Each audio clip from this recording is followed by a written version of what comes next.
friends. How are you? Very good, I hope. I got quite a few comments, as you noted, from this thought-stopping business that we did last week. Apparently, it got very popular. Well, thought-stopping is very popular in many classes that I do.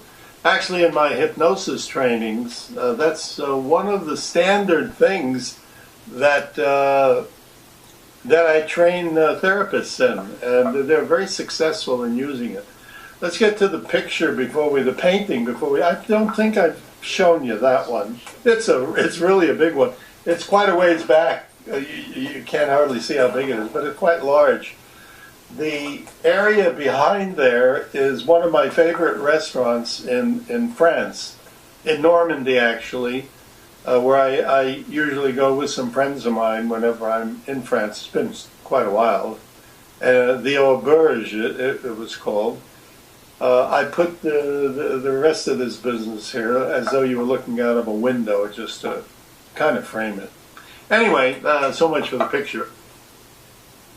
So, what do I have for you this week? Something hopefully as helpful as we did last week.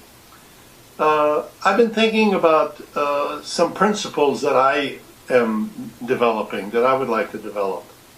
So, let me give you three of them, see what you think of them.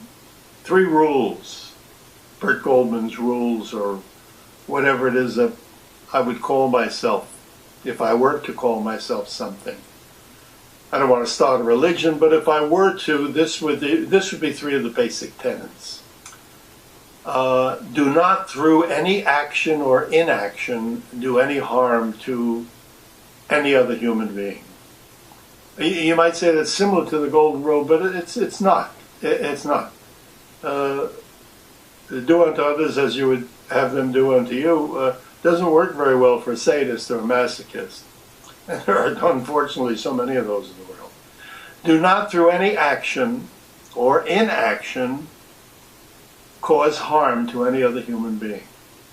The second tenet would be to always do your best at the thing that you're doing at that particular time. Do the best that you are capable of doing. If you're washing dishes, do the best job that you are capable of doing. If you're laying down and sleeping, do a good job of sleeping. If you're sitting on the couch, if you're a couch potato, be a good couch potato. If you're the President of the United States, be the best president that you're capable of being. If you're homeless, well, I'm not quite sure how you can be the best homeless person. I guess the best of the homeless people would try to get out of that. I'll have to think about that. And the third one, discover and fill the needs of your primary relationship, of your husband, of your wife, of your spouse, your children, your parents, friends, whatever. Discover what that person needs and fill those needs, and you should have a good relationship. Those are the 3 basic tenets. Some of the comments that we've had were just raving pretty much about how well thought-stopping did. One person, Terry, I believe it was, asked, I'm using thought-stopping and I'm doing the shouting in my head. Can I shout out loud? Yes, of course you can.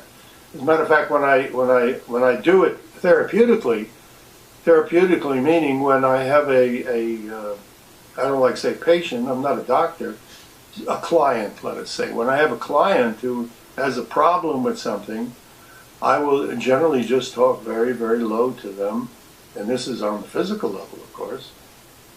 And then when they're very, very calm, I'll just shout out, "Stop!" And that shocks them, and it's very, very effective. So yes, you can do it out loud, of course.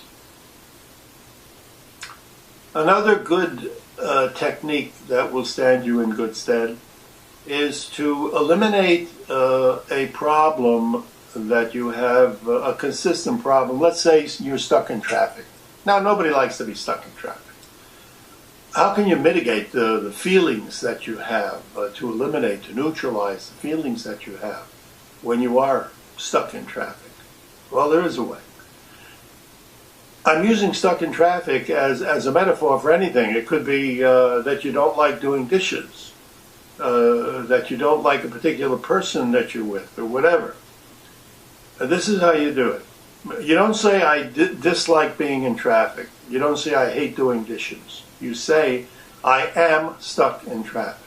I am doing dishes. But you don't say it. You write it down.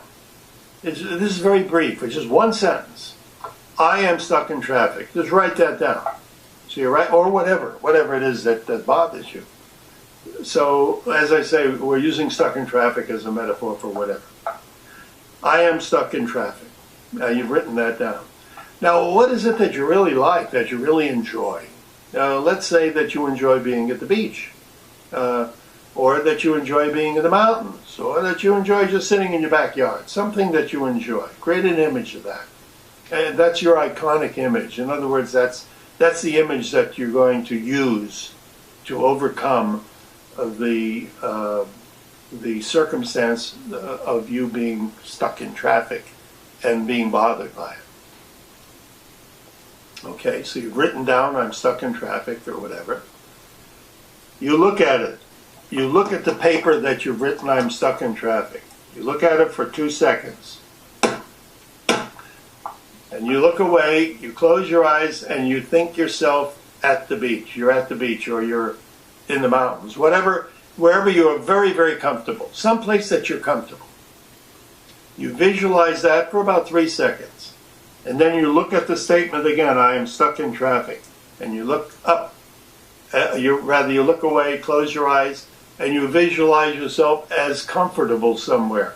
You create a mental image. I'm at the beach. 3 seconds. 1, 2, 3. You look at it again. I am stuck in traffic. You look away. Close your eyes. I'm feeling wonderful at the beach. Okay, basically do it 3 times. And what you'll find happening is the next time you're stuck in traffic, it won't bother you. If you did it for dishes, it won't bother you to do dishes. However you use it, it's a wonderful technique. Now, I'm giving you these techniques in 2, 3, and 4 minutes. And, we could spend the weekend on some of these techniques. Like I told you last week, that thought stopping could very well be a $10,000 technique. Well, this one also, if you use it and it works, it's a wonderful technique. If you go, where does it stop? How many techniques do you have? I got a lot of them. Well, the Mind Box alone has 50 techniques. And normally when you go to a seminar, if they have 2 or 3 techniques, it's a lot. So when I say the Mind Box has 50 techniques, that's a lot. How about quantum jumping? Well, quantum jumping, everything is a technique. Every time you take a jump, you're using a technique. So, okay. Anyway, our time is up.